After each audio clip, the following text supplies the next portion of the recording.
What's up, everyone? This is the BumCast. I am your host, HBIC, the head bum in charge, along with Baloney, the Southside bum, and Dougie Freshness. And thanks for putting the book down, Peter, and joining us. Really thoughtful of you. What do you got there? What are you reading? Little Clifford? Why the Last Man? It's my favorite graphic novel ever. Nice. Gents, how are we doing today? Happy Monday. We are now officially in the doldrums of sports. The hockey, the Four Nations is done. Football is done. Spring training's ramping up. I mean, you got Hawks and Bulls, but yeah, they're great. Not worth watching. But I feel like there's nothing on TV anymore. You know, it's a whole lot of nothing. Dude, what a complete slap in the face, wake up from reality, right back to bad hockey. How about that shit, man? You know, you're like, I don't know. Anybody that's in Chicago, you're like, you know what? Yeah, man, we're coming off that high and garbage. So, yeah, that was rough. Yeah. All right. Before we start, I got to get this. I'm declaring something right now because for the longest time, I prided myself on running a tight ship here. And the last 2 weeks on the BumCast, I've been gone for large periods of the podcast.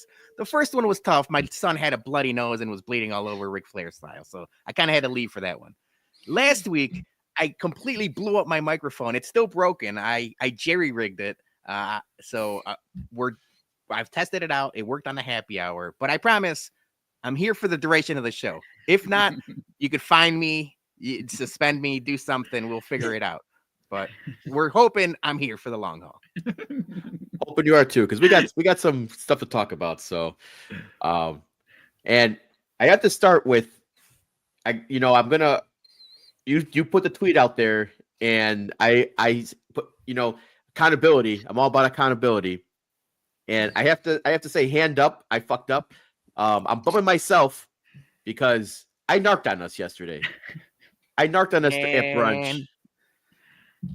And I don't know what happened. I had a brain fart, but we had a bum brunch, which was very nice. We never really get together on Sundays. And we went to One Allegiance over in Bridgeview, and I'm going to give them a free ad because if maybe they want to sponsor us. So it's a great place. They just launched brunch, and they have a great package of $25, all you can drink, like draft beers under 7%. Bloodies and mimosas. As long as you buy an entree, $25, 2 hours. Like, awesome deal. Let's go drink some beers, have some food. And we stayed there for a while. And we went to go get our final round. I don't know why, it just came out of my mouth, and I said, I think we're out of time. It was their first time doing this brunch. And don't get me wrong. We want to support all small businesses, and we're not looking for a handout or anything. But in these type of situations, I likened it to Matt Eberflus and clock management, Jay. You just fumbled the last 2 minutes of the drive. Like, there was 0% chance that waitress was going to check to see when we ordered our first round. She was just going to be like, all right, here's this last round and stuff. And then for some reason, even Sarah, your wife, looked at you like, did you just do that? I feel like we all like, it was like a record scratch. It was like a record scratch moment. And we're all like, what? And then so she's like, oh, let me check. And she's like, oh yeah, you guys are out of time. And I was like, fuck. I was like, I appreciate the accountability. We preach accountability for our players and our coaches in the city. And we talk a lot about, the White Sox or the Bears and accountability there. But I was really interested. I appreciate you taking fault for it. But I was really interested. What if the shoe was on the other? What if I did that or Aaron did that? How pissed would you have gotten? Because I feel like it was like, I was like, you laughed it off and we're all like, oh, haha, you know what? We're going to order another round anyway. It doesn't matter. But I was like, this motherfucker would have lost his shit. I mean, I guess I would have to say, unfortunately, I couldn't make it. But the only thing that would, if you want to talk accountability, you fucked that up. Did you buy the next round? Because that's what should have happened. You know what? I didn't. So that's I mean, that's the true accountability. I fucked up. You know hands what? up. That's next I guess play. I guess I owe everyone another round then next time we go out because I just put it all on my credit card and I just had told the guys what the Venmo me.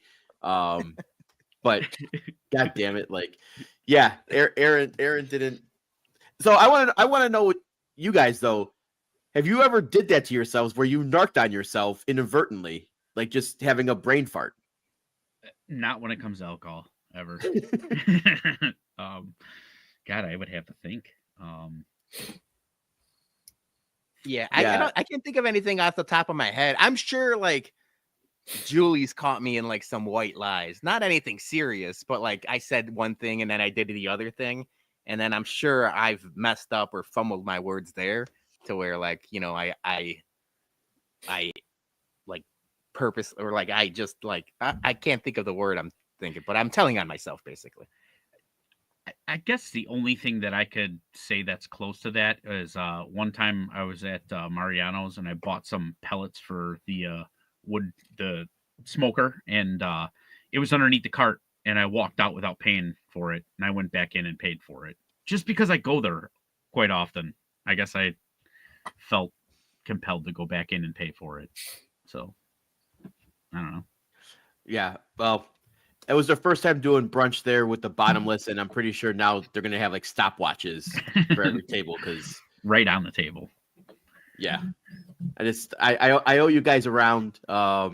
His hand up. I fucked up, bummed myself, so I gotta be better. That's all I can say. It happens. You know, my old age. I'm kind of just getting forgetful. Yeah, it happens. Yeah. Other than that. Did you guys ever celebrate National Margarita Day this weekend? Did you guys drink plenty of margs? Because I know I had a couple 2-tree on Saturday. I didn't. I honestly didn't even know until it was already too late and I was in bed and I saw your conversation about the active charcoal margarita you did. Yeah. It's awesome. No rate my cocks though. I mean, they're just margaritas, nothing fancy. You know, it's just flavored margaritas. So. All right. Yeah. I was just doing regular drinking. Just a couple Miller Lights on Saturday, and I was actually. I told you guys on Friday. I went out to hang out with Herb Lawrence and Alex Rude, and a couple other Illini fans from Twitter. Watched that Illinois Duke game, which I will talk a little bit more later. But it was fun. It was a great time. Drink shots, and I was able to leave early too because I had to go pick up Missy at the airport at 8:30 in the morning at O'Hare because she came back from Florida. So it was nice and easy Saturday weekend. That's a good boyfriend duties, picking up from the airport, stuff like that. That's prime boyfriend duties. Yep. Yeah, I drank the stuff that goes in margaritas. Shout out Sandy P and Joey P. Look out for a couple Bourbon Bums reviews because we knocked out like 4 Bourbon Bums reviews on Tequila Saturdays. Bums. Oh yeah, tequila bums. Sorry, tequila bums. So I drank the ingredients that go in the margarita, but I didn't have any margaritas. You know, we stopped over there Saturday night to Joey and Sandy's place, and she's a menace. You know, like she just does not let you stop drinking tequila, man. Like. Much as I wasn't trying to drink, it's just she's hard to say no to when it comes to handing out fancy pours of tequila. So, I mean, you gotta respectfully just say no. I mean, she was not gonna force it down your throat. But she is she's very persuasive. Give her a chance. She will. She probably. No, she's very persuasive. Like, I'm not saying that she's gonna do it literally, but she's very persuasive when it comes to it. So I will agree with you on that. She's got a good sales point when it comes. Oh, we lost him. Drinking tequila. Joey invited me as well too, but I told him I had the whole, Saturday thing with the guys. So I kind of missed that. All right. Let's get us a couple things here. So before we get to this Sox talk, first off, we'll start with a couple announcements from us because we're all about announcements, right? So as we mentioned, Whiskey at Comiskey opening day featuring Bubba's Whiskey. Thank you to Bubba's for, partnering with us for the home opener. But the form is out there, ladies and gents. we're going with the Google Doc form this year. So please, if you haven't, it's on our Twitter page. Go fill it out, RSVP, put the number of people you're bringing. Let us know if you want to be in the back of our Whiskey at Comiskey opening day t-shirt that we've been doing for the past couple of years. But yeah, thanks to everyone who's already done it. And we're going to hopefully, keep better track of how much food and beer we're bringing. So we got some more stuff coming down the line with that. But March 27th, if you haven't already RSVP'd and you're coming through, please do. We appreciate that very much. But more importantly, we have a new merch item that we're going to be doing. It is it's our Whiskey at Comiskey hat, but it's a different color. Johnny has the blue, but now we're doing a white hat. So we are taking pre-sales between now and March 15th. So if you're interested, you can shoot us a DM, or you can just Zelle us $25 to Chicago Sports Bums at gmail.com. And you'll be on the list, and they'll be there for pickup opening day. We're going to have them in. We got our boy Jose. He's flying in with the hats. He's going to be there he's bringing them. And we're going to have them ready to hand out on opening day. So for those who are coming to the tailgate, you want a fancy new Whiskey at Comiskey hat, we're taking pre-sales right now. Tweet will go out there later on. But if you're interested in one, we'll let you know how to do it. But again, it's 25 to our Zelle at chicagosportsbums@gmail.com. So Sam Reeves is in the comments making fun of us. Venmo me and I'll give you your hat, I promise. Did you not hear the story about himself? He's narking on himself. We are upstanding gentlemen. We are. This is no scam, no whatsoever. They'll be there, literally hat in hand, opening day. Yep, there will be the hats. So, all right. So let's get some Sox talk, because we were very Bears heavy for a while, and now they've made all their moves. We got a couple weeks before free agency starts, but Sox are back. But yes, they are back, but they're not in the news because of spring training. They're in the news because there might be some moves happening. Justin Ishbia, who he's minority owner of the Phoenix Suns. His brother Matt is the majority owner for Phoenix Suns. So Justin was actually looking into buying the Minnesota Twins. And then that came out 3 weeks ago, and everyone was kind of like, damn it, billionaire, gonna be in the AL Central. Twins might actually be, a legitimate, team spending money now. And then all of a sudden Friday comes out, and there's the news reports that deal's done. Justin Ishbia is going to be buying up a bunch of minority stakes with the White Sox. So we'll break this down in segments, because there's a lot to process here, guys. There's a lot of what if scenarios, what this means for the future. But finally, after years of wanting and hoping and praying, there is finally light at the end of the tunnel that Jerry is going to eventually sell, and we might have a new billionaire, which would be the second wealthiest person behind Stephen Cohen in MLB. We have a true, actual billionaire owning the White Sox.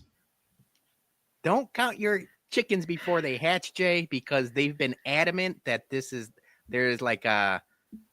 not like a contractual deal. The White Sox have come out and said there's no guarantee. But Justin Ishbia doesn't say no to the Twins if there wasn't a backdoor guarantee, right? He's a smart man. He's made billions. There's no way that he wouldn't be next in line, and he says no to Minnesota if that's not the case. The main thing this gives us, Jay, and I sat there, it was Saturday night, just sitting on the couch. Me and Julie were watching TV, and I was like, holy shit, because I'm just scrolling on my phone. It gives us hope. It gives us hope, like you mentioned, light at the end of the tunnel. I saw tweets, and I had to tweet out there. I just see everyone, almost daydreaming or thinking about what can happen when Justin Ishbia and the influx of cash gets to the south side of Chicago. So that's what it is, man. We're going to be bad for a while. There's going to be a lockout in a year and a half or in 2026. So there's going to be some, there's still some dark days ahead, but at least this gives us hope. Just like Caleb Williams gave the Bears hope, and we have something to look forward to. This is what Justin Ishbia does. And we kind of had this conversation 3 weeks ago, kind of speculating about Bears ownership after Virginia McCaskey died, right? We thought about, Jeff Bezos, or what about like Ari Emanuel, or that was all speculation. This is as close to a sure thing as it gets, right? So that's why I'm excited, man. Like whether it's the influx of cash to start buying free agents, the new stadium deal, whether it's in the 78 or somewhere else, but it's exciting. It's something to look forward to, because the game started, spring training started, and it looks like the same old White Sox. So it's like, at least I got this to look forward You to. got Oscar Colas bouncing balls off his head already. Yeah. Jose Canseco style. 9-0 first inning games. Yeah, 9-0 first We're- inning. So it's like we're all back of in that ball. is like, okay, cool, whatever. They stink again. But I'm like, at least we got the prospect of Justin Ishbia. They were the Ishbia brothers. So what the thing was that I was reading the Athletic when that all that stuff came out, and I didn't even know he had stakes in the Chicago White Sox to begin with. Like, he had some stakes into the Chicago White Sox, and this whole thing report, obviously everybody's seen it, about him trying to buy the Twins and all that. And obviously it fell through. I think I told you guys about this. I felt like that was such a decoy that, okay, he's going to be like, hey, Jerry, I want to invest in the White Sox. I'm giving you money, so that way we could have a winner. Like, he's, he bought the Suns and all that. And, his brothers are rich. His dad's also, got money as well too. So he's like, all right, well, let me go to the Twins, see if, he's kind of pulling a Jerry with the whole thing of like, hey, I'm going to move this team to Florida. That's kind of basically what he did to Jerry. He just Jerry, he just barely Jerry'd himself, So what happened is that I think it was just like, oh, I'm going to go and I'm going to go to division rival, see if they're for sale. And guess what? I'm just going to go see what that's all about. And then, all of a sudden he's like, it's how you said, Peter, that I think he wouldn't have dropped that ball with the Twins if there wasn't an actual guarantee on the table. So I agree. I think that he's not like a dumb person to do something like that. And plus, the whole thing that he's building a house in Winnetka as well too is another thing. Like, you're kind of getting like little glimpses of like, all right, there's something really going on here. And I mean, it benefits Jerry. Like, you can actually see at the end of his cycle, if this goes through with all the stakes and, he ends up being the majority owner and he puts a winning team that still can be part of Jerry has a little bit of a stake in the White Sox to see another World Series championship with somebody else's money. I mean, he doesn't have to go to all the politicians and go get another stadium. He has the connects, and he could get this connects for Justin. You know what I'm saying? Like, this is like a win-win for him. There was reports saying that there was a possibility that when Jerry passed away, Michael was going to sell the team.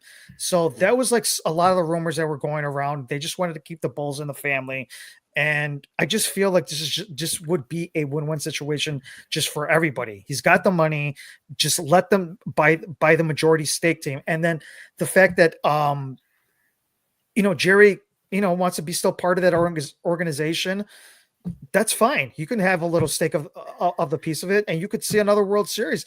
I mean, you're not going to do so much about it. It could be all his money, or you possibly get like a new stadium. But I just think that I don't want to get so excited until this actually goes through. Too late. That's my only thing. Like, this is just all like word say and everything like that. When there's paper and there's like, hey, breaking news, he has the majority owner stake of the Chicago White Sox, then I'm going to be, jumping for joy, and I'm going to be all, excited. Just hope they don't move the team to Nashville. That's all. Yeah. He does have a soccer team in Nashville. He owns a soccer That is team true. in Nashville. That's right. I don't think he would do that. His company in Chicago, I mean, it just, and plus, like I said, he's building a new house in Winnetka. I think they were saying that his house is more than any of the contracts that the White Sox ever did, like in history. Like that's true. How much That's the rumor. Yeah. But I think you nailed it, Johnny. Is that not Reinsdorf's wet dream? spending somebody else's money and getting the glory for it. I mean, that's pretty much what he's built his whole legacy on. So I could totally see that happening. But I do believe that Reinsdorf got Reinsdorfed. You know, like this whole Twins thing, it was probably just a farce to begin with. It sounds like a lot of these minority stakeholders are like Jerry's age. There are a lot of older guys that, you know, are possibly maybe even looking to get out. You know, they know that they're not going to see, you know, futures and stuff like that, you know, stuff come to fruition.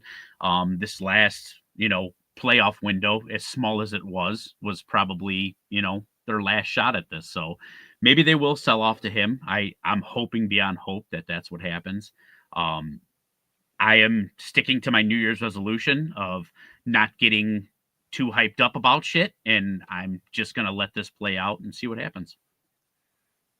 Yeah. Yeah. This Sam's in the comments saying take your ROI when you can. That's what the main thing is. Like if you're a minority owner, that's obviously not Jerry. If you're not Jerry, you're just a minority owner of the White Sox, and you're old, and you see that there's a lockout coming, and the value of everything Major League Baseball is going to be down when you go on strike for the better part of a year.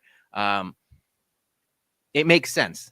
The other thing is, like, in 2028, you got the stadium deal that's up and stuff like that. All of this is kind of lining up, like you mentioned, Jason, and how you mentioned, Johnny, is like it's little breadcrumbs that turn into bigger breadcrumbs. And now, like, you're seeing the bigger piece of the pie. It's like, oh yeah, this Ishbia deal makes sense for everybody involved. Johnny, you mentioned, like, I think Jerry Renser's birthday is like this week. He's gonna turn 89, like, in 2 days. Like, there's limited time that he has. I mean, we just saw what happened to Virginia. Like, that could have been another decade, but you would think he wants to, you know, even if he wants to hold for as long as he wants to hold. Justin Ishbia is 47 years old, man. He's a young cat. He could wait it out at this point. Like the math just shows he could wait it out. So yeah, I don't want to, like you mentioned, we don't want to get all excited. We don't want to get it, but like, I need little things to cheers for. I need the little things to make me happy when it comes to Chicago sports. And this story really helped this weekend. Yeah. So apparently, you know, he'll be able to, you know, buy up some of these minority stakes at a fair market value if people want to, if they do want to sell, even though they're not obligated to sell, but they're encouraged to, you know, sell some of their portions to Ishbia.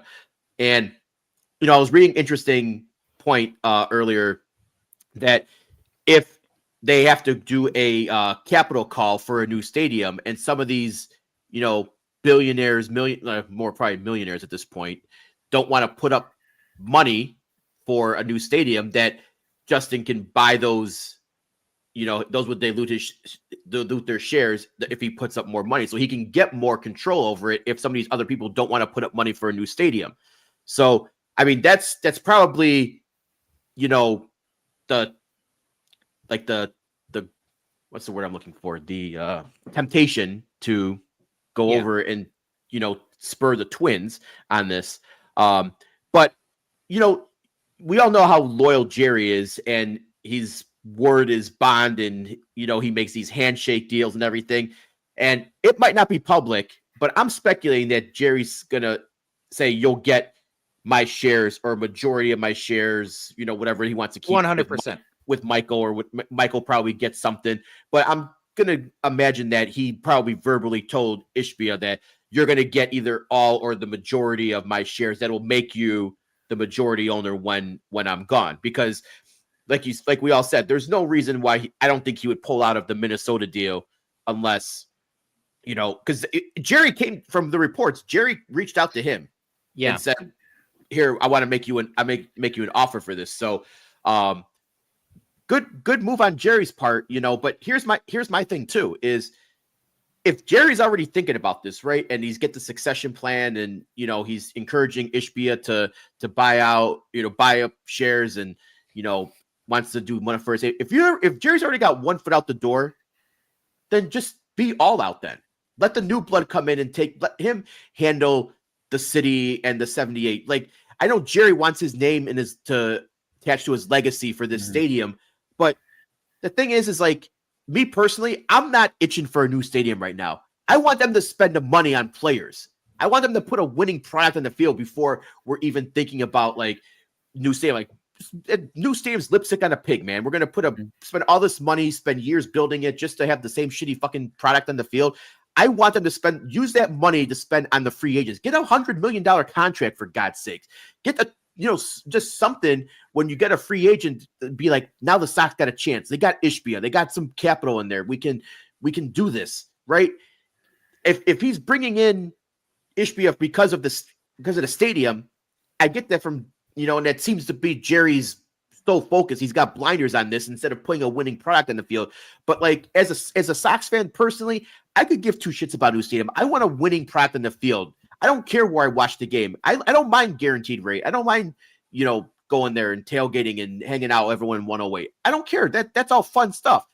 I just want a winning product before we start thinking about new stadium. Give me that first. All right. I agree with you. That makes sense. But it's almost like the chicken or egg thing, right? Like if Jerry is so hell bent on getting this new stadium, and he's going to the government, and they're not going to put up any tax dollars, he's got to find another way to do it. And Justin Ishbia is that story, or is that guy. Then build a stadium, because then the money's going to come anyway. Like that's why I'm saying, like, if you build a stadium first, and like we're going to be bad for the next 2-3 years regardless. Like you're going to be bad. Like just I have that thought in my head already. So if you start working on the stadium, fine, that's cool, whatever. Just knowing that Justin Ishbia is going to take over, and that influx of cash, whether it goes to the stadium or free agents eventually, that it's going to happen. I'm cool if it goes one way or the other. Yeah, it would make sense to be a successful franchise and then build your stadium, right? But like obviously Jerry does everything backwards. That's fine, as long as we know that Justin Ishbia is the guy. Jason, you mentioned Michael Reinsdorf. For the longest time, Michael Reinsdorf said he's staying. The Bulls are staying with the family. They'll run the Bulls. If they sell and whatever, like you mentioned, the shares, Justin Ishbia takes on, like if he buys those shares, then Michael Reinsdorf doesn't have to pay the inheritance tax, because there's nothing to inherit. So that's benefits Michael Reinsdorf as well. If you only care about the Bulls and you want to just take your, whether it's not the truck, what's something like your inheritance. You take your inheritance money and go and worry about basketball. That's fine. Justin Ishbia will pay those taxes. You know what? Let me ask you something. I was just real quick, and I was thinking about this morning. Jerry and under his plate had 6 NBA championships and 1 World Series title. Now, to me, I still think he's one of the worst owners ever, regardless of that. Just because you had Michael Jordan that saved that Bulls franchise, and then you obviously Krause built around it. And then the White Sox was the lightning in the bottle, where they just caught on fire. They made some really good moves in 2005 to get them into a position to win a World Series. And they made a lot of moves at that point. When Jerry's legacy is over, and we don't know if this is the point where, he was trying to do everything he could possibly can to like build a stadium. It didn't work. Obviously, Chicago's in such a huge fucking, sunken money right now, because we're in debt right now as it is. He was trying to get his politician friends to help out with the stadium, because he has a lot of connections. But I don't think it worked this time. That's why he's going this route. At the end of the day, if this does play out, do you see him as one of the best or one of the worst owners? At the end of the day, for his legacy. If you're talking about Chicago, he's probably one. Like because everyone else, it's almost like failing upwards. Like everyone else is so shitty that Jerry Reinsdorf, by like default, is the best owner in Chicago history. Maybe you could talk George Halas, but that was so long ago. Like things were different. But if we're talking about modern history, yeah, like I don't want to give him any credit, but yeah, you got 7 championships as opposed to what the Wirtzes have in our lifetime have 3. Maybe you want to say the Wirtzes, but yeah, you can't count on the Ricketts or the McCaskies. Yeah. Now, if we're talking about overall, yeah, no, he stinks. I was just gonna say, when he does finally give up his majority I need like hell to have a press conference. We want our big key ring back. We want those that big ass ring with all the keys that he got when he took over the team and he had that shit eating grin. I want those. I want those back. I don't give a shit if they don't open anything anymore. I want those. I want those back. Dungeon Master keys. Yes, because that was the passing of the torch that just led to total bullshit, and I want them back. Yeah, I think there was keys to the old Comiskey Park. It was, yeah. When keys open Now, doors. It's hard to say. Like, I mean, the Sox were bottom of the barrel, like historically the worst team last year. Mm-hmm. But if you look at like the Ishbia brothers, they got all the money in the world. Mm-hmm. They're trying to do their damnedest in Phoenix, but it hasn't really worked out for them. Like, I mean, they did get Kevin Durant right away when they took over. they're trying. They got Kevin Durant and Bradley Beal, and you toss money at your problems, and it's probably easier that way. And so that's why I'm excited, right? So the way the Sox operate right now, a mistake like Andrew Benintendi is crushing, because if you miss on one guy, you're fucked for like 5 years, as opposed to the Dodgers or the Yankees or anyone else that like you throw your money at your problem. If you fuck up a contract, you just toss more money at it and then you kind of figure it out, right? And I'm not saying that's how winning franchises do it, because you kind of have to hit on your guys, but the mistakes are kind of nullified when you just keep buying and keep like trying to win. It hasn't happened in Phoenix, but at least like that's what I saw people complaining about. Like, well, they haven't really done anything in Phoenix, but I'm like, I'd rather have that problem than the problem we currently have. Yeah, I mean, that's the thing that kind of blew my mind, was seeing Sox fans upset that it was going to be the Ishbias buying the team, and I'm just like, I didn't see anybody upset. I saw people outside of those like White Sox. Yeah, complain. I did see some people complaining that that this was the way, because the way they ran Phoenix, that they haven't won anything. Why would you want them to come in and, because anything's better than what we got currently. We don't spend the money. Right. At least they're spending money. At least they're trying to do stuff. And like, he's trying to be, Sammy Reeves makes a good point. Like, is he's going to have like the second wealthiest ownership group, in baseball, behind the Mets, right? And he can just throw money. We're going to be competing against, those like the Mets and the Dodgers and the Yankees. And if he wants to, drop his nuts on everyone, fucking let's do it. I'm all for that. And also, at least they're trying to be like fan friendly. Like, you see how they roll out those concessions, like the cheap, like the $2, not the $2, but like the value menu and stuff like that for games. Like, yes, we have our $5, Tuesdays, but like, if they're doing that, like of having the value menu all season long, like that's awesome.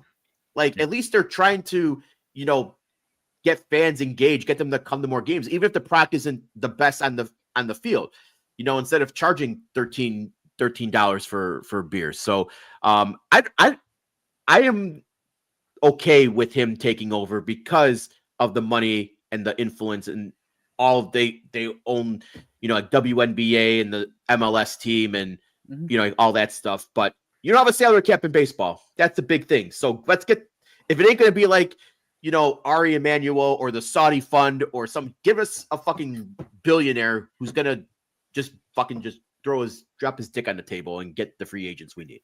Did they say that they should know by the 28th about this, that weren't they say something on Friday? 20. Oh, gotcha. 2028. I saw 2028 as like, like the stars align and like everything comes to fruition because of the stadium deal and because of the minority owners stakes. But yeah, I think 2020. I'm fine. I could wait till 2028. Absolutely, dude. That's what you're going to have to do, though. You're going to have to be patient. I mean, you saw as soon as like Cohen took over in New York or whatever, Mets fans were bitching up a storm. Like, oh, we're spending all this money and we're not doing nothing. Now all of a sudden they're clicking. Well, they haven't won any, but yeah, they haven't won, but they were spending a ton of money and still not that great. Whereas like you guys were saying, I would love to just be able to spend money. That's a baby step. Let's just spend some money, see what happens, and let's have an owner that like isn't like afraid to like pay out on his fuck ups. Like, hey man, I messed up. Let's buy some more. Let's double down. That's the thing. We're all kind of gamblers here. You know what I'm saying? Like, we fuck up a parlay. Maybe not you, Peter. You fuck up a parlay. Let's double down. Let's get that money back at the next one. You know, let's keep going. I'm not gonna lie. The first $100 million the Sox dole out, I might come. I don't know where I don't know where I'll be, but when I hear the news, whether it's I'm driving in my car or I'm out working, I'm gonna come. That's it. It's about time. Well, Bring a jizz towel wherever you go. I still got the 108, the cum rags. Yeah. I'll make sure I carry next off season. I'm going to carry that around. Yeah. All time. If it is indeed Jerry, it's going to be like 100 million, 15 year, something, like here's your $100 million contract, but it's 15 years of this sucker, Man, whoever it is, whether I don't know who it would be or we got to print the shirts that said Jason came to this. Kyle Teal made me come, and Jason, you gotta wear that shirt. All right, that's gonna wrap up our Sox talk here, and we'll be with more news hopefully, and we'll get some sports spring training caps real quick. But before we play an ad, let's get a quick super chat. Gordo, cheers, bums. Cheers to you, Gordo. Cheers, Gordo. Hope you're doing well. Hopefully you'll be out of the hospital or rehab soon. Salute to Gordo. Salute to Gordo. All right, let's pay a quick bill from our sponsor. Nope. And StreamYard. No. And Don't we'll blame play me. a quick ad from our sponsor. Oh. Thank you. And the original Chickies Beef is a proud sponsor of the BumCast. Have you tried Chickies breaded steak sandwich yet?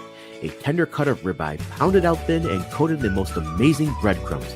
Then they fry it up to perfection and top it off with ooey gooey melted mozzarella and a generous drizzle of marinara sauce. It's a flavor explosion in your mouth.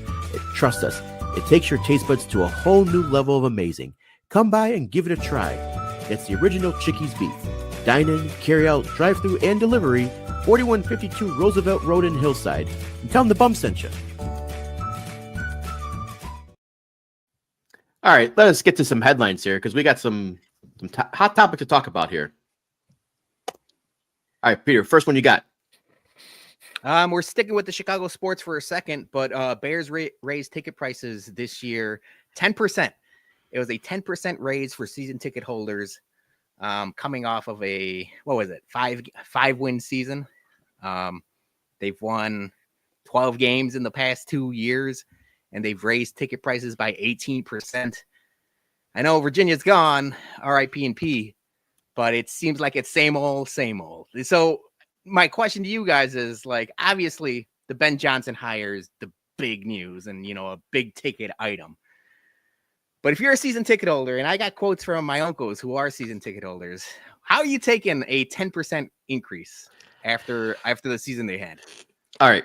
First off, this is all Kevin Warren here, because I bet you he could not wait to that she wasn't even cold before he had this idea we're raising ticket prices. I bet you I'll even give Virginia the benefit of the doubt, much as I despised her, that I bet you she was adamantly against this 10%. And they raised it 8% last year. It's not 10% though. Oh my gosh! I'm just saying. I'm like Kevin Warren's the old bag's gone. Let's get that 10% increase going. What did she do? She's 10% over my dead body. Yeah. Well, okay, we're gonna make that happen now. That's bullshit, man. Win, do something, and they came out with that stupid ass fucking PR, about us needing to, with the markets and blah blah blah. I would have respected them more if they said, "Listen, we gave Ben Johnson the richest contract that we've ever had. We still have to pay for the fuck up of Matt Eberflus, and we're trying to get a new stadium built. So this is where the market's at. We have to raise ticket prices." I would have respected that more than the bullshit that they pumped out in the PR thing. But as a season ticket holder, I'd be pissed off if it was 10% for the product they're putting on the field. Yeah, I would have been pissed as well. But, basically, they don't care. because somebody else is going to pay that 10%. I mean, there's a reason why there's a waiting list. And, the waiting list is going to be a thing until they probably build a new stadium, and then the waiting list will be a lot smaller. But yeah, I think that they just don't care. They know that people are going to buy them. You know what? I didn't talk to my dad about this yet. Because Peter, I know you say you talk to them and stuff like that. So, I mean, I'm pretty sure they got their opinions on this as well. I mean, every season ticket holder has their opinion on it. Yeah, so it's tough because obviously, like you mentioned, there's a demand. If my uncles say we're getting rid of the season tickets because they're too expensive and the team's bad or whatever, there's a 10-year waiting list right now. So someone will scoop them up. The Bears don't even flinch. And that's what he was. So my Uncle Pepe was talking to me, and that's what upsets him. He's like, he knows families. He knows season ticket holder families that have had tickets in the family for 30, 40 years, and they're losing them because they're just unaffordable right now. Unless you're a corporation buying season tickets or just well off in a wealthy family.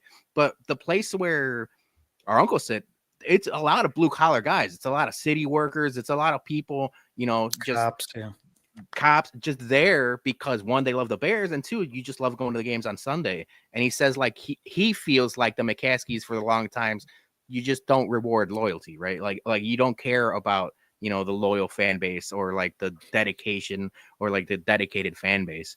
The one thing he mentioned, and it's something that stood out to me, was he was like, I probably would have gotten rid of them.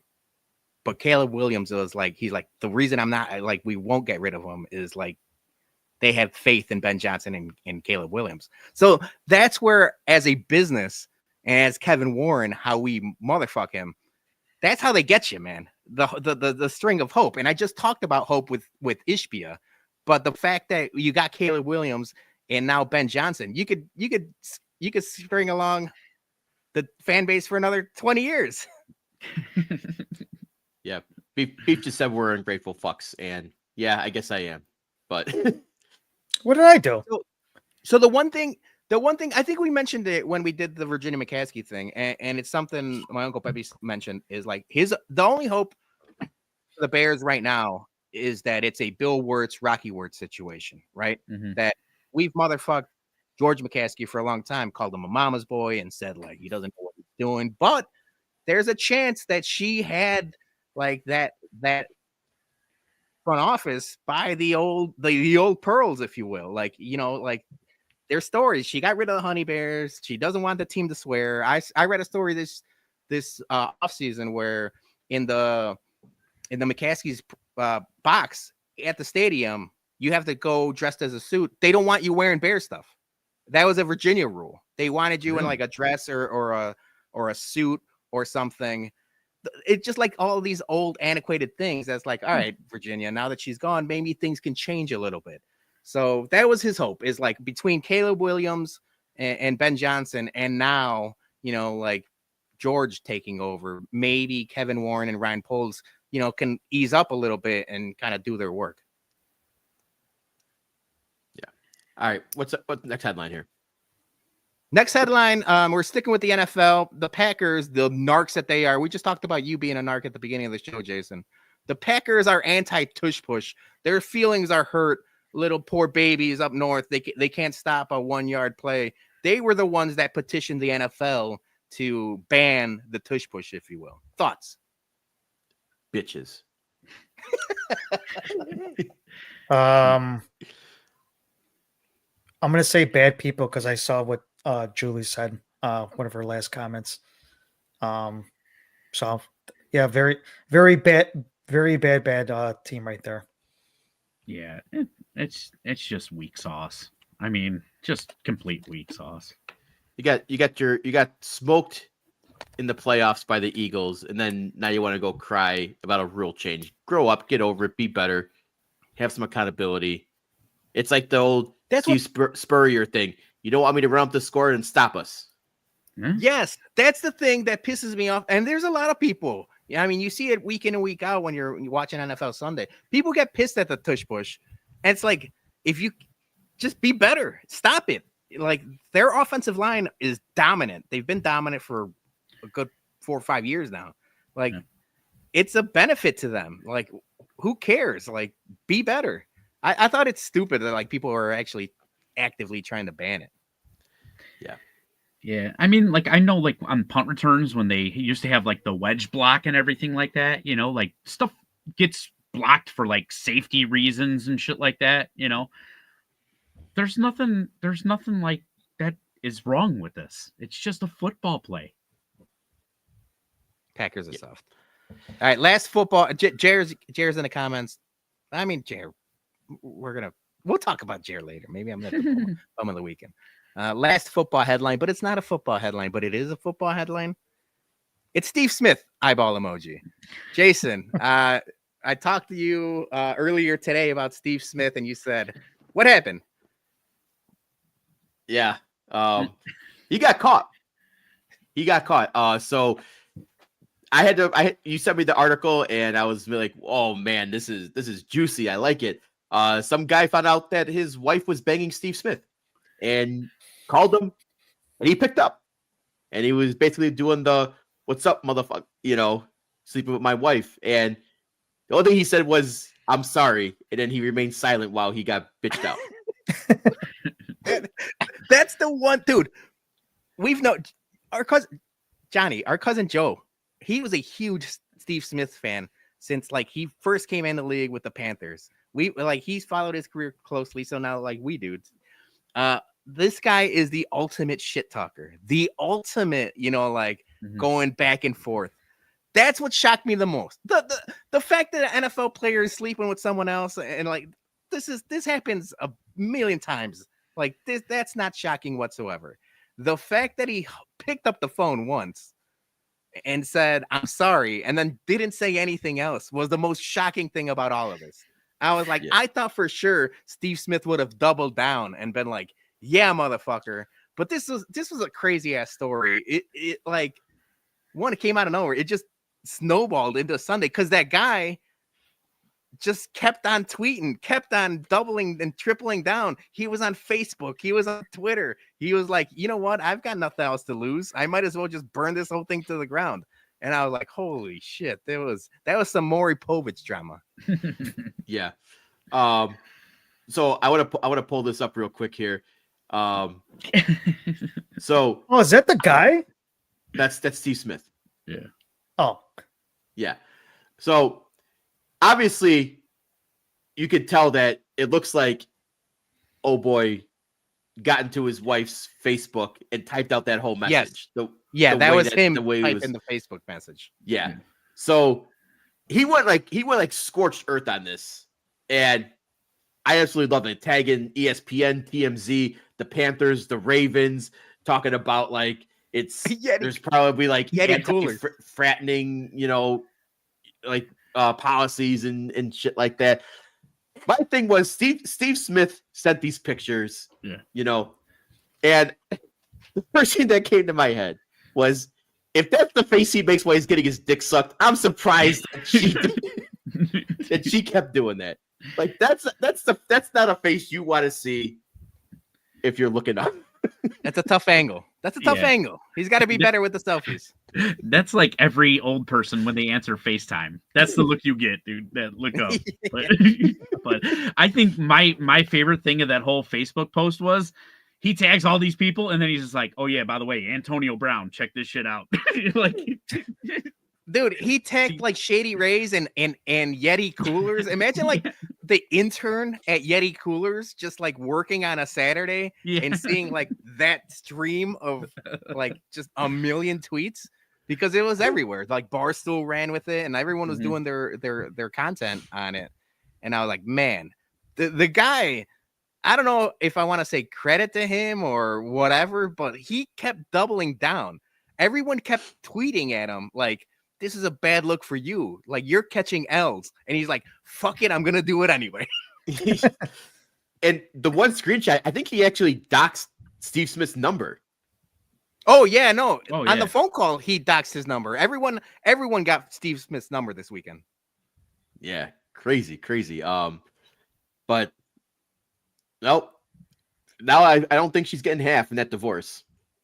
Who knows? I don't. Yeah, dude, that's a tough scene, but I don't like it. Obviously, like not like everyone's making fun of this. The whole world was because it was like content for like 48 hours. Mm-hmm. But yeah, I'm sure there's families involved. I think Steve Smith's married. He's got kids. I think his son. He's been married for like 20 years and has like multiple kids. So like his that's marriage, it. his marriage is blown up now. His son like posted a picture on Instagram saying like, like pray for me and my family. I'm like, oh fuck, all this joking and laughing because that's what we do on the internet. That was like the last thing I saw, and I'm like, damn it, that's it. Yeah. All right, next up. Next up, I don't have a banner or any pictures, but we saw it. And Gordo, thank you for the super chat. I wanted to mention this for a second because we're all fans. There's rumors, there's reports that Hooters is filing for bankruptcy. And as frequent countryside Hooters, visitors, there's no chance any of the Hooters in our region are filing for bankruptcy because Gordo is keeping them in business. But then I had to tweet out there, see what happens when Gordo misses 8 weeks, they file for bankruptcy. Man, I just hope that new heart he's got or replacements that he's got there, they can handle some chicken wings because he's got a lot of making up to do to keep that company afloat. Yeah, well, we could do like the breadless ones, the Daytona wings. I think the Daytona wings are more healthy, but we just got to give them. I told Gordo, and he knows this. As soon as the doctors give him the all clear, we're going to the countryside Hooters. But yeah, that scared me. You don't want to see an institution like Hooters file for bankruptcy. What's the point of this? Red hat MAGA in office. Save Hooters if you're so tough. We got to save Hooters. Hooters should have listened to my idea 20 years ago when they should do the spinoff and do Peckers. You got to diversify. Should have a dude Hooters. Yeah, Peckers. Who's ordering wings at Peckers? A lot of people will be. There's markets. There's demographics. They would have been bankrupt 20 years ago. Yeah. Yeah. So what we're gonna need is when Gordo gets out of rehab, we're gonna need him to be like the Flava Flav for Hooters. He's gonna have to order everything on the menu to help save Hooters, like Flava Flav did with Red Lobster. That's what we're gonna need. That's a good point. Dougie. Yeah. See, you put Peckers a few blocks from Wrigley, boom. You save a couple 2-3 restaurants from going under. I ain't judging. If the wings are good, I'll go eat wings. I don't care where it is. It could be Guides, it could be Bird's Nest, it could be Hooters, it could be Peckers. If the wings are good, we're going. Get some dudes, put some bicycle shorts on them, some tank tops. Peckers. Get a woodpecker as your mascot. Out a woodpecker. Keep the forest theme.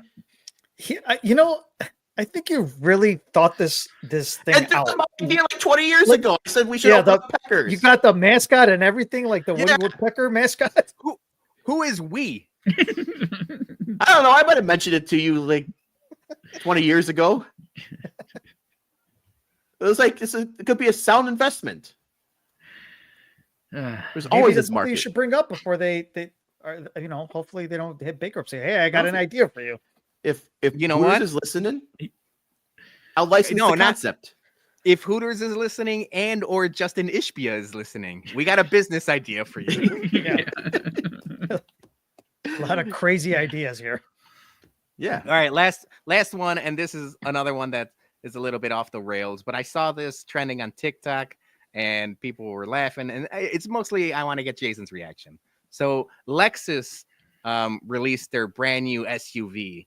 It's a Lexus TX, and everyone online is calling that SUV Alexis Texas.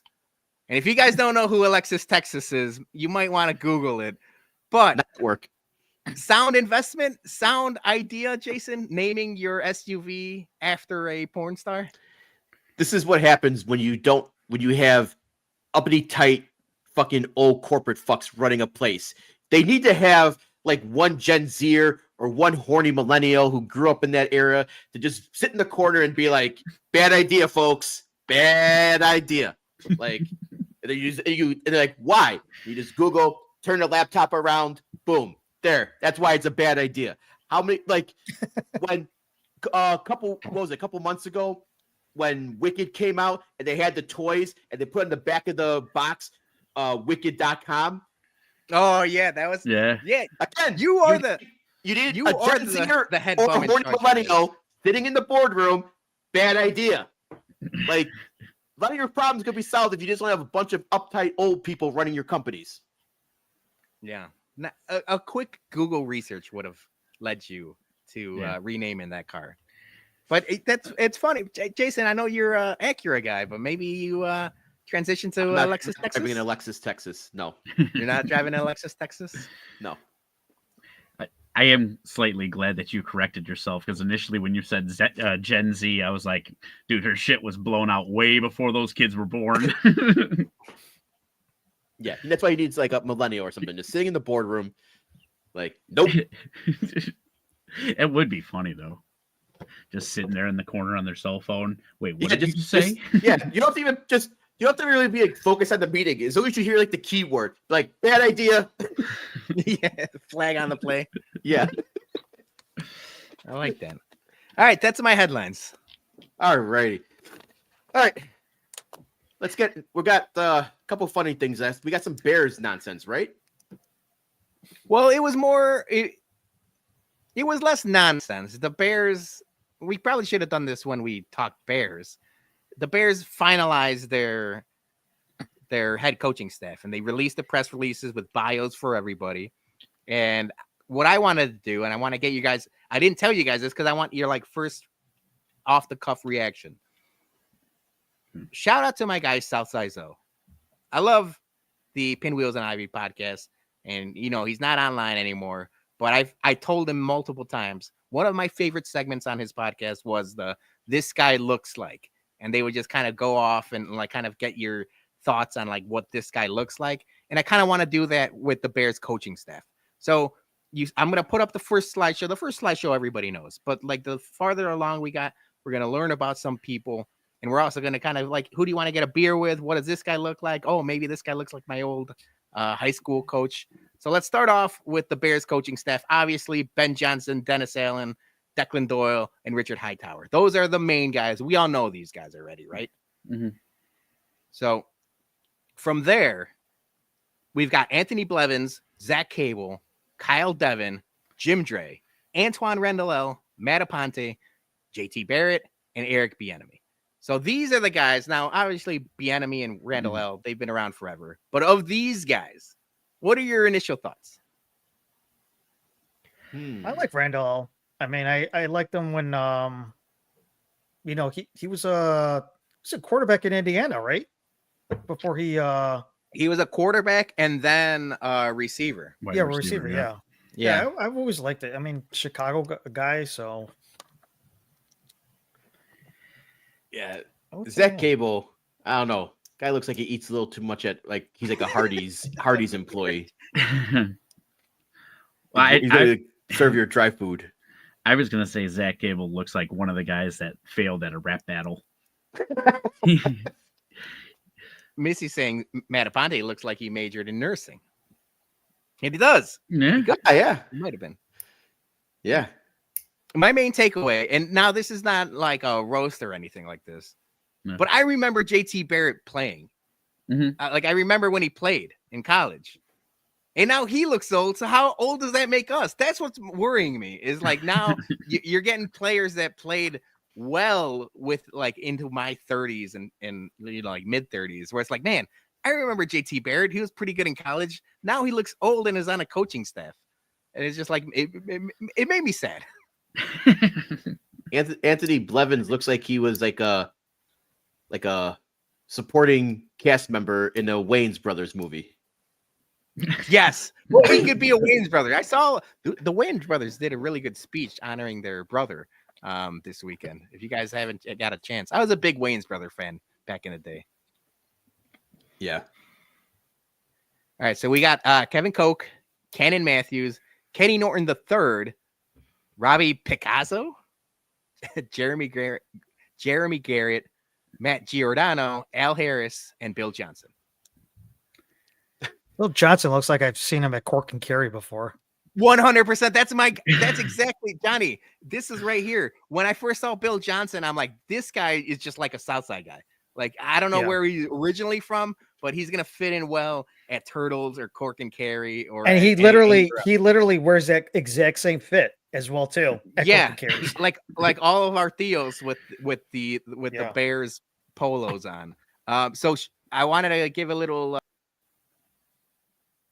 Oh no! Oh no! No! Oh no! Oh, promise, not kept. Oh no! What's going on here? Not kept. Oh man, 3 weeks in a row. I don't know what happened. I swear to the lights flickered and I lost everything. What in the hell? I just at the beginning of the podcast that we're gonna have no issues. We had, I don't know what happened. What happened? I just cut out, right? Yeah, you just completely left. All right, we're back. That was a quick one. That sucked. Yeah. Right. It's life. Al Harris, he gives me straight up like OG vibes from the neighborhood. I was just gonna say Al Harris looks like that dude that got his face tattoos removed. You know? Yes. I will say there's a couple of serial killer looking ones here. Robbie Picasso, man. Giordano looks Picasso, like that's a fake name. A high school, Robbie Picasso's a fake name. Like a high school football coach. Yeah. And then Kenny Norton III, that's Ken Norton Jr.'s son. I didn't know that. I didn't know that until I started doing this slideshow. You guys remember Ken Norton Jr., famous football player in the 90s. What's that guy that show on Netflix? He used to be on SNL. He's a Detroit guy. I know who you're talking about. The I Think You Can't Leave guy. Yeah, that guy looks like that. What was it, Bobby Picasso or? Yeah, Bobby. I'm telling you, Bobby Picasso is a fake name. Yeah. Kevin kind of looks like Joe Dirt got his life together.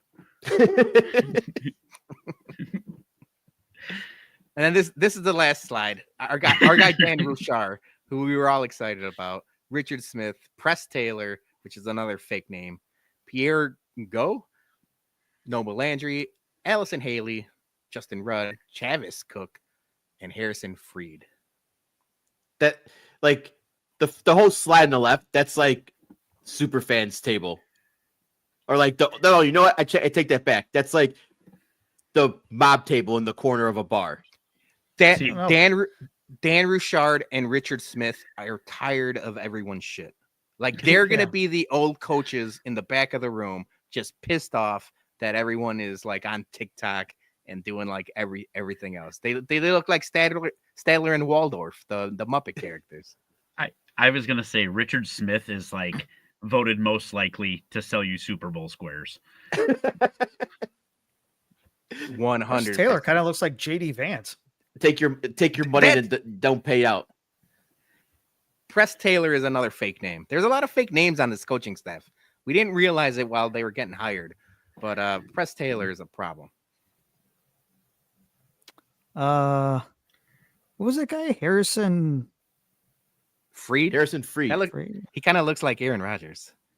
No, he looks like that guy that had the big ears on the NFL Network. I can't remember his name. Oh, I know you're talking about. Oh, yes. Yeah, Tom Pelissero. Not Tom Pelissero. I forgot his name, but yeah. Andrew Siciliano? Is that who you're talking about? Yeah, it could be. I don't know. But yeah, we have now all learned the head coaches for the Chicago Bears. All right. Let's cook. All right. Before we get to our new segment here, we got to pay a quick ad from us. By us, for us. ShySportsBums.BigCartel.com is the home for all Chicago Sports Bums merch. We have Bears, Hawks, Sox, and Bums merch available. Anything you need to get ready for a big game or a Chicago Sports Bums event. Remember, all profits go directly back into our Whiskey at Comiskey tailgates to keep the beer and food free for everyone. So head over to ShySportsBums.BigCartel.com and pick up a couple Toot Tree shirts today. All right. it's a new segment we're going to try out, and hopefully we get some yucks from it because we plan on doing this multiple times. So please laugh, and please comment, Please. Please. Zillow gone wild, not Girls Gone Wild. Zillow gone wild, because let's be honest, not every house is a winner. Not every house should be on the market. And when the houses go on the market, you find out there's a lot of weirdos out there, and you just can't explain why. So, all right, Peter, you got a house. I got a house. Take it away. Yeah. So I want to give like the general idea of why we came up with this segment. The house you are going to share today, Jason, you shared with the Bums chat a couple weeks ago, and it had me rolling to the point where it's like, holy cow, this has got to be a segment. And I had talked to Julie. The house I'm showing, me and Julie have seen. It went super viral a couple years ago, but me and Julie had seen this like in 2020. And this is a house in Pittsburgh. And for some reason, every so often, Julie's like, oh, like, what if we move to Pittsburgh? And it's like, haha, like, whatever. You know, like, oh, maybe we get a condo there. And I'm like, if we're getting a condo, we're getting in Arizona or Puerto Vallarta. We're not getting a condo in Pittsburgh. But every so often, and this house, like, went super viral. And we're like, all right, maybe we buy this house. So it's unassuming. It's in Pittsburgh. It's 1,475 square feet. In 2020, it was listed for $180,000. So starts off normal enough, right? It's just like a standard small house in Pittsburgh. The back looks nicer than the front. You know, like it's on like a hill, so like the front looks like a ranch, but it's ended up being like 2 stories. But I'm like, all right, cool, whatever. And then we start getting a little bit weird.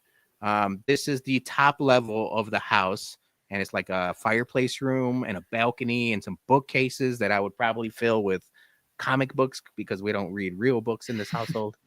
But then again, off the bat, not too crazy, right? No, I could have a whiskey there. Yeah, this would be a great whiskey room. If you know what, change the books and put bottles in there. Now we're talking. I like that. So this is the kitchen, and it's narrow, small, but whatever. It looks like it's a gallery kitchen, you know, gallery kitchen, outdated a little bit. But if you notice, the sticker on the microwave says "danger high voltage," and I'm like, I've never really seen a sticker like that on a microwave. It's kind of crazy. And you notice this is the other angle of this house with the high voltage sticker in the kitchen going straight into the dining room. And this is where we start getting this is like a 3D illusion right here, man. I feel like I'm going to go in one of those like Salvador Dali. When you go to the haunted house and you see like the tunnel and like the rooms rotating, I feel like I'm walking into one of those things. Run face into the mirror. I like your Salvador Dali. That's a good one. So then this is the second part of this room. It's starting to get weird. There's like a hatch on a door for no goddamn reason. And then if you look, there's like a mural with like space in the background of what is going to be the dining room. Thoughts? I kind of feel like I know where this is going. But I don't know. It's been like it was really nice in the beginning of the start of it, where you know they had that little library area and all that, very nice. And then I don't know what to think right now. Yep, that's what I thought. That's what I thought. It was. We are now in a spaceship that is the dining room. We got a moon like kind of mural, or I mean, you could see Earth from the moon. That's just like put like a paper, print out paper on there. Yeah. It's not even a mural, man. It's like they just bought like paper and taped it on the wall. But then they added the rivets to make it look like you're in a spaceship. Like those rivets is like if you're looking out from a spaceship. Joey P saying tinfoil hats included. I thought this was gonna go submarine at first with the hatch door like on the lot. I thought, okay, maybe we're getting submarine. Oh, what the fuck! All right, it's like Space Odyssey. This was a picture on the Zillow. I don't know if it comes with the house or not, but you got buddies. You got alien buddies. Is that Blank Man? It's like an old like 1920s like gas mask from like World War I or something. Like that's what I thought. It looked like the gas mask that Laramie Tunsil used when he was in college. Or in the Riddler in Batman. Yeah, and the second head is like a jar of big cheese balls that they just painted. Yeah, Missy, Cost- $3,000. Not too bad for the spaceship house. So this is the first bedroom. It's meant to be like a sail kind of Pirates of the Caribbean type of bedroom. Mhm. It looks like it's just like sitting on exterior of the house. Like it's just like a little shack that they put a bed in. Like it doesn't even look like it's part of the actual house. Well, there's Like, windows. There's windows on there. you know what it looks like? It looks like an unfinished edition. Yes. Or maybe, I'm gonna have to talk to Go ahead. Missy later. She said it's getting even better and better. What do you mean by that? so this is the final picture of my my slide. Because you're gonna see that this is like a tiki kind of, because the bedroom is full of sand. We got sand in the bedroom, making it like you're in No. your own beach getaway. Look at that No. corner. It's got No. seashells and beautiful, again, whether it's, I don't know if it's a mural or just like a wallpaper, but it's a beautiful bedroom. Who wouldn't want sand all over your feet when you're going to bed? That's the I- worst. I just absolutely love how, like, whoever was taking the pictures, by the time they got to here, they're like, fuck it, I don't give a shit if there's a shadow in this. I'm just taking it and getting out Oh, of I here. didn't even notice. I mean, like, I just want to know what Beautiful. the realtor said when they came through the house for this. That- And they're like, So I didn't check the listing. It must have been self-listed. There's no way a real realtor is going to be like, yes, I can do this. But I got news for you guys. Go ahead. no, I just to think that like you're just gonna be like, oh, I'm gonna put sand. Imagine like whoever bought this, like having to clean that shit up, like Yeah. trying to get sand out of the place. It's gonna be there forever. It's there forever now. Well, then like the sand is just like, like there got to be bugs in there, Yeah. or Yeah. like even rodents or something. That's a bad idea. But yeah, that's my crazy ass house. The rest of the house was just like outdated. The dining room and this room were the crazy aspects of it. And then everything else was just like an outdated bathroom, a regular bedroom with just like black walls. And I'm like, what happened here? Like there's a normal person living here, but then the weirdos lived over here. That's the black hole. Yeah. So anybody interested in buying this house? No. No. No. If I bought that house, I'm bulldozing it and building from the ground up. Well, I'm glad you mentioned it, Jay, because I did not get the slideshow ready for that, but there is a second story to this. The house did sell. It sold for $189,000. They flipped it, and now it's worth $284,000. It's on the market right now. It doesn't look anything like that. New walls, new floors. That bedroom is brand new. Everything is different now. And I was like, damn, what could have been? Somebody just flipped it and didn't care about the art, like Missy said. It had to be in a great neighborhood. Art is subjective. School's phenomenal. One man's art is another man's shitty ass house. All right. So here's my house. And you know what, Peter? I took the lazy way and I'm just doing a screen share on this because I should have taken the slides, but here's mine. And this is in Scottsdale, Arizona, and from the outside looks pretty nice, right? Looks normal. Yeah, it looks fine. That's where you say this is Arizona, right? Yes, it is. It's in Arizona. Let's get to the top here, guys. All right, so then we're gonna scroll down, and very nice interior, but there's Okay, hold on. couple neon signs there, huh? Like, All right. all right, well, that's just That's you for can the take- you can- Instagram. That's yeah, normal. you could take that artwork down. Like it's still Missy very- is saying meth lab vibes. very nice, nice kitchen, nice floors. I can work with this. Look at that nice kitchen, right? That's pretty modern. The pink, I mean, the pink stands out. the pink, you get rid of the stools, but Nah, Okay, it's a so- pop. It pops. yeah, Accent colors.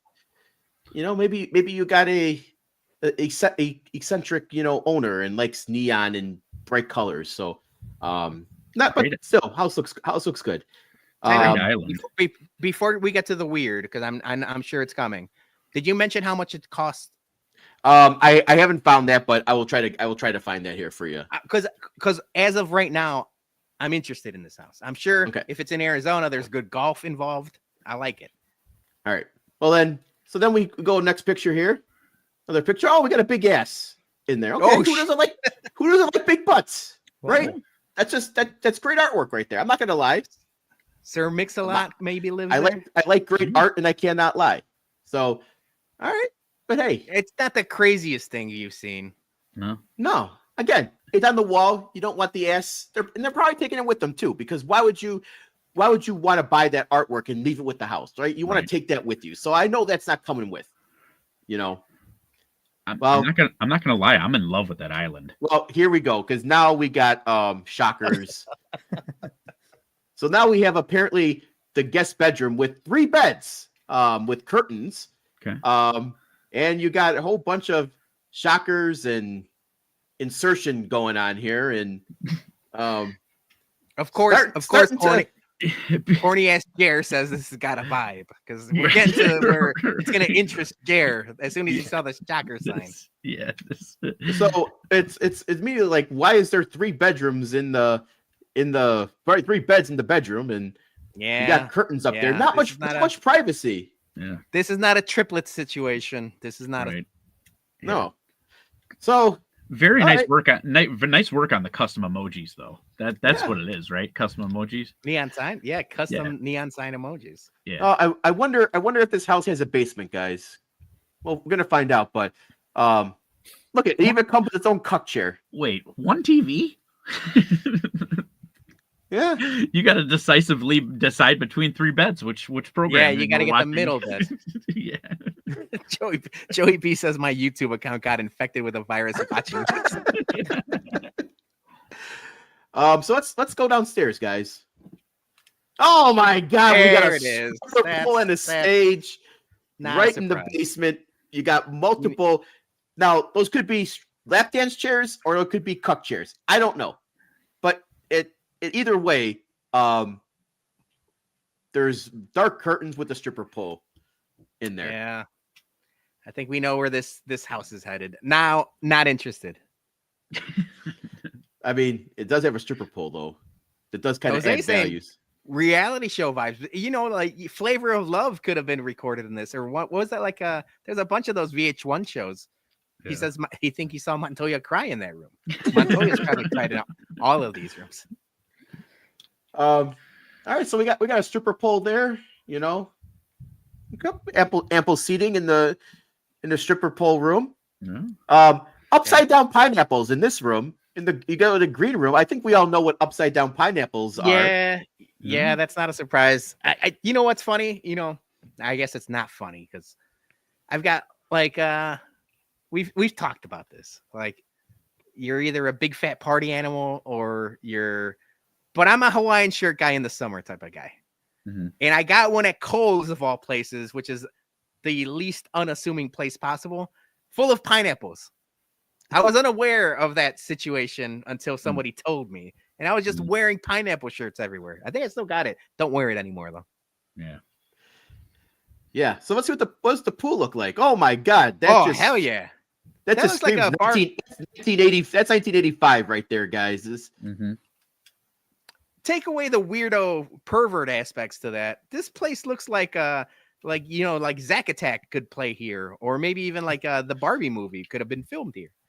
I don't mind the backyard. Yeah. No. Yeah. Okay. Yeah. I mean, look at you know what's going on in that hot tub though, guys. Oh, that'd be interesting. I don't know if the guys are in the comments, but maybe we could Airbnb this place and the 108 could do a live remote from spring training. This would be the perfect spring training Arizona Sunday soak. I agree. I think I'll even give him some of my Southwest points to get him down there. That would be great. If they I might have to clip hopefully this this and is send on it to them. Airbnb because that would be great. But I would drain that tub and disinfect it, multiple times before getting into that myself. I love the comment right below. Who wants to split this with me? Was this you, Jason? It was not. Was this your? Tempe, Arizona. Yeah, so here you go. Here's the address on it. Tempe, Arizona. I said Scottsdale. It's in Tempe. So even better for Sox spring training. Yeah. Oh my god, 10 minutes 10 from minutes. home. dude, $120,000 in new upgrades.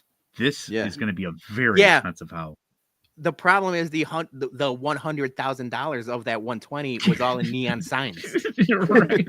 Yeah. I Non-returnable want bondage. to know what the over 74,000 in new bookings. What bookings are we talking about, people? Because is this when you buy the house, do you inherit those bookings that show up? Because I don't want to know what's showing up to the house. Whether you're looking for your own personal entertainer's dream home or a powerhouse of investment property, this is one for you. Yeah, that's the thing. You're gonna buy this and just keep it as is and just Airbnb it out, because that's the investment property. Because nobody's moving into that place unless you're like redoing it. So look at this. They got an outdoor shower in here too. Well, you better with that hot tub. just minutes away from ASU. Here, wait. This including your own private pole fitness studio. That's how they're branding it. That's for working out. That's for working out. Hey, read the very next sentence after you highlighted it. There is not a home this unique with this much character on the STR market in this area, which makes this property a hot commodity. So grab your pineapples and start your engines. This won't last long. That realtor is working for her money or their money. That's very good. Very good. Good. Yeah, I don't think I'm buying a sex house, guys. That's a good business. I mean, maybe, but like, I don't need the sex horny, the sex demons like haunting that place, man, because there's probably a lot of bad juju that went down that spot, and I don't need any of those bad sex vibes floating around the house and ruining my mojo here. Maybe Steve Smith rented that house. Yeah. He'll say sorry afterwards. He will say sorry. I'm sorry. Yeah. All right. So that is Zillow Gone Wild. I hope you guys enjoyed that segment. If you did, we'll bring it back. If we'll find more crazy ass homes. They might not all be sex homes. We're not gonna top that second home. I don't think we're gonna be able to top it. We're gonna have to find all downhill from here then. We never know. There's a lot of weirdos in the world. There's true. Yeah. Diddy's gonna be selling his real estate soon, so just open up a whole room full of his KY and shit. Petroleum jelly. Shit. All right. Time to bump some people, guys. I think he's a bum. I think he's an absolute bum. You call me a bum? My man, I take that with pride, with honor, that I'm a bum. I'm the king of the bums, baby. Because you're training like a damn bum, you know that? Bum. A bum. Bum. All right, let's get to our listener bums and MVBs. First off, Jeff Bartlett, MVB. Frank Pelico. Did I say that right? Pelico, thank you. For his 33 years of service to the Blackhawks, his final game was last night. Yeah, he was the organist on the pipes, finally retired. So kudos to him for putting up that term of service. Next, Mike likes autographs. Bum of the week is CHSN for not televising all games and continuing with their shenanigans. Yeah, I kind of understood when they were on, like Comcast Sportsnet or NBC Sports, whatever you wanted to call it. They couldn't show every game. I kind of got that. You have your own goddamn channel now. Right. Put it all on there. You're making people pay a subscription fee for it, unless you have the over-the-air, antenna. Mm-hmm. But if you have the app, you're making people pay fucking $20 a month to watch the Sox. Put all the games on. Not that hard. You own the station. MVB, Chris Chelios for hooking me up with some new ink. That's a sweet guitar. That's a sweet guitar. And if you notice, I wanted to ask Mike, and I didn't get a chance to before the show started. It looks like he had like explicit directions on what to sign where. Mm-hmm. And I was like, holy cow. I wonder if that was extra, or did Chelly just be like, nah, I'll do it all at once. It's a beautiful guitar. Yeah, I like it. That's awesome. Usually when you go to those, you pay per inscription. So I'm sure That's what I was. Yeah, that's what I was like. He had to pay like 5 different times to get the guitar signed, but it's So awesome. usually the way it works is you pay one flat fee, and then it's like a smaller, like maybe like $25 an inscription or something like that. Yeah. All right, next up, Joey P, MVB, the 2025 Four Nations Face-Off Tournament. Awesome experience. Want to see it at United Center next go-round. I don't care how much those tickets cost. I would pay for that. Yeah. They'd probably be the same price as Winter Classic, though, Dougie. I don't doubt it. The game, the USA Canada game in Boston, the final game, I think the get in the door price was $1,800. Woo! I'll watch it on TV. Yeah. Joey P's Bum of the Week. 2 Paris thieves who stole a credit card card to buy a winning lottery ticket worth $500,000. The victim is willing to drop the charges if they come forward, and he split the winnings with him. I didn't split shit. I'm going to arrest their ass and give him my money. They could destroy the ticket, though. That's a good point. Yeah. You got to. That's where, like, I'm sure the thieves don't have lawyers, but you got to get someone smart to like negotiate a lawyer up. Maybe you call the Wolf, Winston Wolf from Pulp Fiction. You got to get someone on your side to figure this out. Because obviously, I apologize. Everyone's looking for these guys because they stole, they stole a credit card. But like, I saw somebody in the comments saying like, "This is a trap." Obviously, like the cops are just trying to figure out who it is, and they're gonna entrap them. But if you did win that ticket, you got to figure something out. Give it to somebody else that then claims it or something.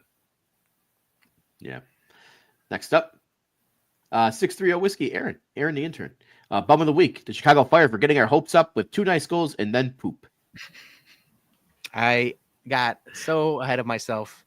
I said that the Fire were the best team in Chicago because they looked awesome for all of 25 minutes. And I was flying high. It was the first game of the season. I said, look at the brand new Fire. They're back, baby. First time in 13 years that they're actually good. And they end up losing like 5-2. They suck. They're all bad. Maybe you should just not speak on soccer then. I was very excited for those 25 minutes. I don't get much of this. We just talked about this with Justin Ishbia. I've got nothing to root for. I got nothing to cheer for. The Bears were bad this year. The Sox are bad this year. I knew the Fire were going to be bad, but they were good for 25 minutes. At least I had those 25 minutes. MVB, just a fun weekend of good hangs. Always is. Next, and finally with Mailman Jack, MVB, gotta be Aaron, the intern, popping up everywhere reviewing stuff. I like it. Hey, her reviews were nice and straight to the point. Just, yes, I like it. No, I don't like it. She's liked everything she's said, right? She's like, it's good. It was good. Thumbs up. And Jack's Bum of the Week. It's too hot. Shut up. That's, bum of the week, Jack. You can't be doing that the first nice day. I said it was arrachera weather. Is that anybody cook? Anybody grill? I did not grill. Not the rest of the week, it seems nice enough. It was nice out yesterday too. Yeah, it was nice yesterday. I'm gonna fire up the arrachera for you boys. Or no, maybe you know what? Arrachera right after the show. For now. Oh.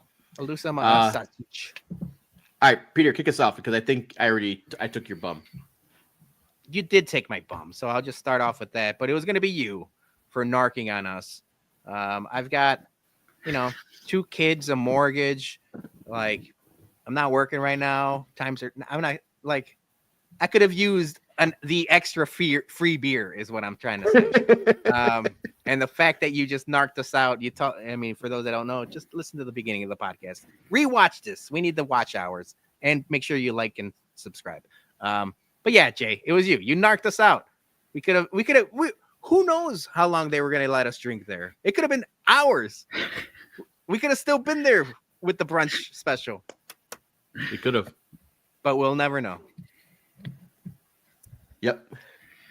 And then, so my MVP real quick is something that we had a long day. So I had a long weekend. Like I mentioned, I was at Joey P and Sandy's house doing the Tequila Bum reviews. Please watch those. Those are coming out this week. So we were there. We had brunch with the bums. we celebrated my sister's birthday. So shout out to Sandra. It was her birthday, or it's going to be her birthday, but we celebrated yesterday. It was a long weekend. I got home. The kids went to bed. Julie stayed upstairs. I had nothing to do. There's no real sports on. I fire up the YouTube, and our guys at the From the 108, Chirizi and Beefloaf, had a 1 hour 1990s NBA basketball card unbreaking. They were just like pulling cards. It was the funnest hour. I DM'd them. I was like, I'm thoroughly enjoying this. I'm a sucker for nostalgia. So the fact that like they were just pulling all these names that you haven't really thought about in years. I loved basketball in the 90s. It's like literally the first sport I fell in love with. Like a lot of us because of Michael Jordan. But they were pulling Robert Parrish and Ronnie Cycli and Xavier World McDaniel. famous DJ Ronnie Cycli? The X-Man. Xavier McDaniels. And like every time they kept flipping the card, I'm like, oh, I remember this guy, or oh, I hated this guy. And it's like Reggie Miller All-Star card and this and that. Like I didn't know that they were gonna do this. I wasn't expecting to do anything. I was just gonna like, mindlessly scroll on my phone. I watched the entire hour of this show. Like if you're a fan of the 90s basketball, they killed it. I'm like, I hope they do more of these because it was really, really good. So yeah, MVP is Beef and Chirizi.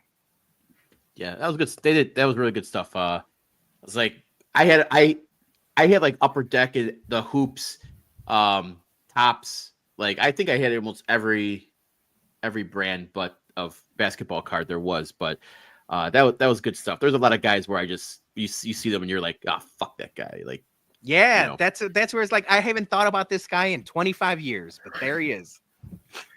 Yep. All right, Johnny, you're up. I only have one bum, and it is what I watched on Saturday, that Illini game against Duke. I started seeing the Illini game since 1998. So I've been watching so many Illini games since that point. They've never got beaten this bad before. They lost like over 40 points. They had the worst margin in Illini history, losing that game on Saturday. And the one thing that I know coaches are going to have, teams are going to have bad games. I totally get that. It's an off season for them right now. They reached the Elite Eight. They had a huge turnover and players from the transfer portal and some incoming recruits that they got in. But the one thing that irritates me is Underwood and the offensive, the way that he's been coaching them. In the beginning of the season, they were shooting nothing but threes, and they were actually hitting them. They were doing really well. It felt like this team was like, all right, this is like it feels like a Final Four team. I always say that all the time. It's like me, the 25 minutes of how Peter talks about the Chicago Fire. That's how I am with the Illini. And now, like, they've been on a huge slump. Big Ten's like fucking drunk right now because Purdue's lost 4 in a row as well too, and they were a top team as well too. But with the Illini, they haven't been hitting the three at all, and they continue doing it. That's why when I looked at this team, like they were like, I think it was like 0 or 1 for 17 from threes, and I don't know why. Brad Underwood did not adjust in the second half when they were not hitting those at all. He did it once before when they were hitting the threes and they actually won the game. And he was just saying like, it is what it is type of deal. I'm just like, dude, you got to change your ways when it comes to coaching. Like even I know, to kind of fix and adjust, like, when things are not working. So I know it's just a game. And like, I know, you have bad losses. I totally get that. I still love him and all that, but I just think that the way that he's been coaching and some of the coaching decisions haven't been great this year. So hopefully things change. They got Iowa tomorrow. So hopefully they win, but that's all my Illini talk for now. That was my bum of the week. Is that the team on Saturday?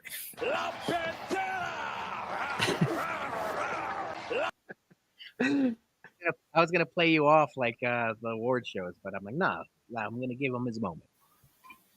Okay, you're up. All right. So I have to bum myself to begin with.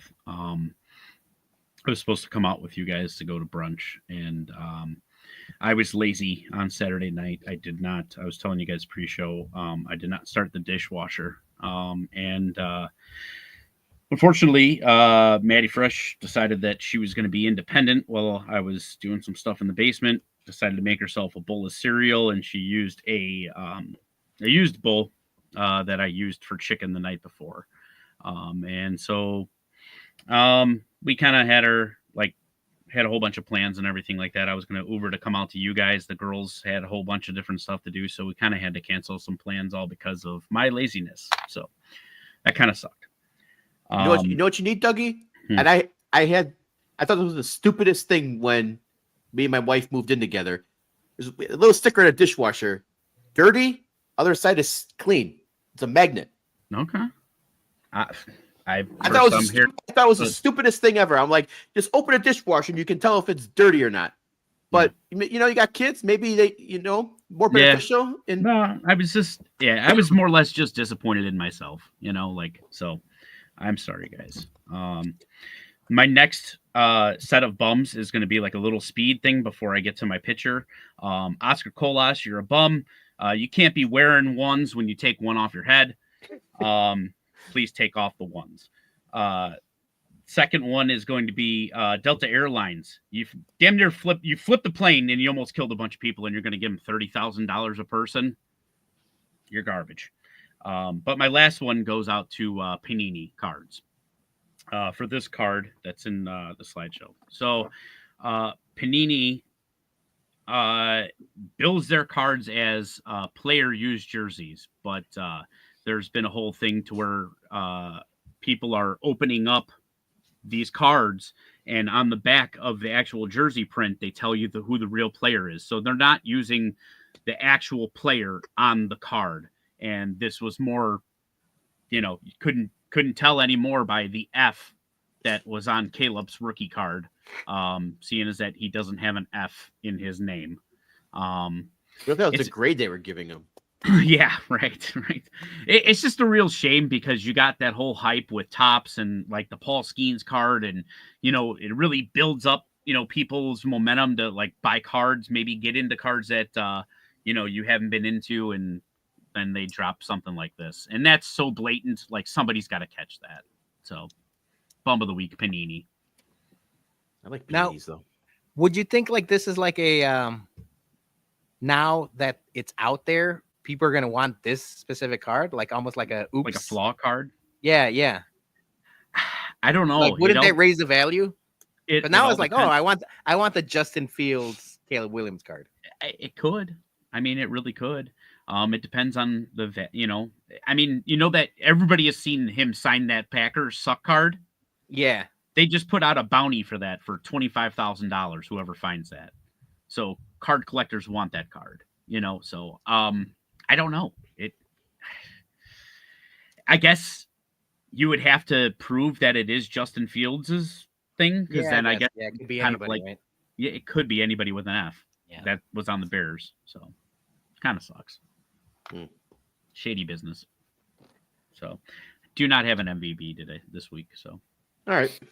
Good stuff, Doug. Yeah, I'm going to take us home. My MVP is Joey and Sandy for the hospitality, letting us come over at like 10 o'clock at night and drinking all their tequila and letting me eventually take over the music and put some Mark Knight on and some ins. That's when I left.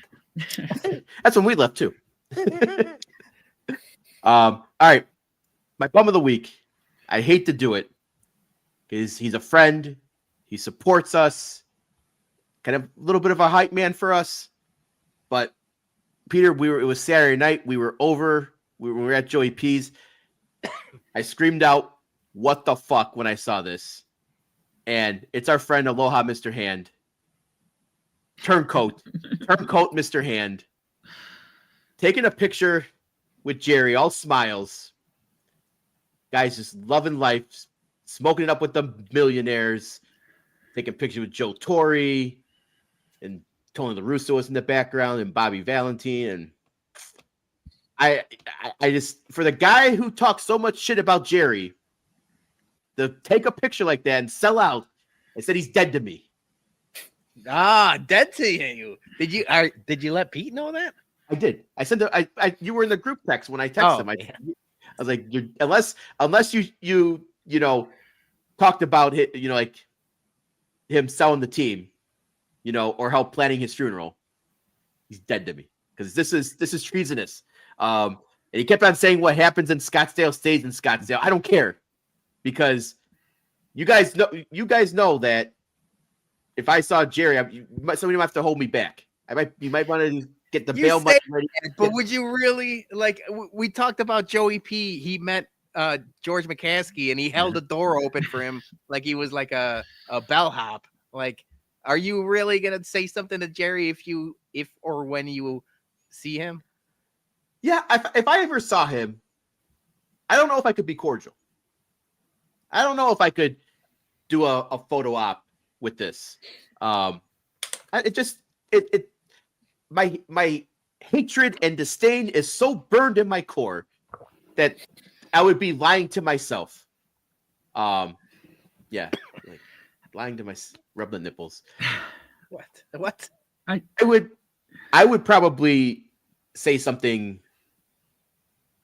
I don't want to say hurtful or like die, but I would definitely say something about how you're ruining lives of millions of fans, and you bring misery to lots of people, all for the glorious enjoyment of your bank account. Like, that would be probably like where I would go with it. I'm not taking a photo op. There is no smiles and yucks and everything's all hunky dory and let's all be friends and da da da da da. No, you told stories about how they said they talked shit about you and they brought you misery, and then you take the photo up. So bum of the week, Mr. Hand. It says, and he would go home to his millions and forget about you.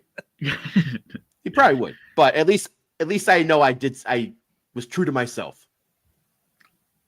I think the thing that upsets me the most about that photo is Jerry doesn't look half bad in it. He looks healthy as fuck. I know. That's what my takeaway is. That's what makes me mad. There was like rumors, and you take those with a grain of salt, right? Because we talked to a lot of people on White Sox Twitter, and some people are more in the know than others.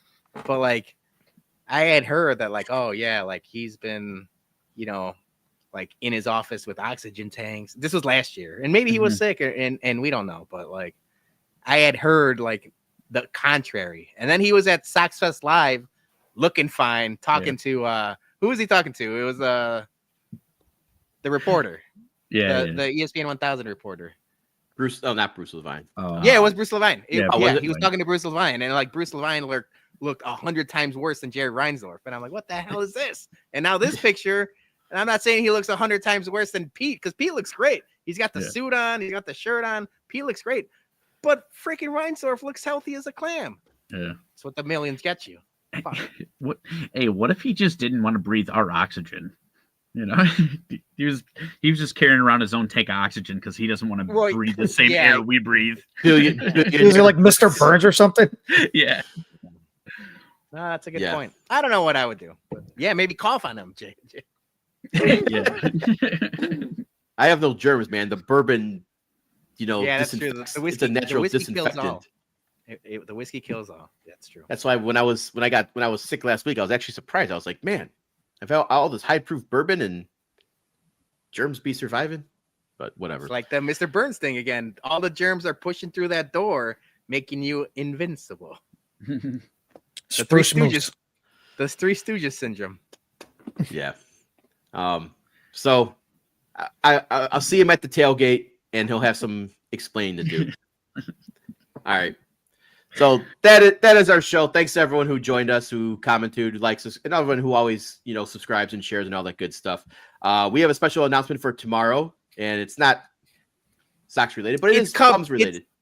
It's Bums related. It's Cubs related. So I don't know how many of the people watching are very interested, but there is some crossover with the Bourbon Bums. So Murphy Quint is the master distiller at Cedar Ridge. He's also a Cubs fan. The Dram Daddy and Praz are going to be interviewing him about all things Cubs, and then they're going to be talking whiskey. So I'm very intrigued on the whiskey talk. So I'll be tuning in. And if you're so inclined, it'll be on this YouTube channel. So check out the Bums in the Bleachers, or just tell a Cubs friend that you might know. Everyone's got that one friend or family member or whatever. But it's tomorrow night. And keep an eye out. Immediately after this, we're going to post the information for the pre-sale for our Whiskey at Comiskey hats. That's going to be from now until March 15th. $25 can be yours for pickup on opening day. So if you want one of those bad boys, they will be coming your way. Pre-sales going live right after this. Thanks everyone who joined. We'll see you all next week. Have a great week, everyone. Let's go Sox.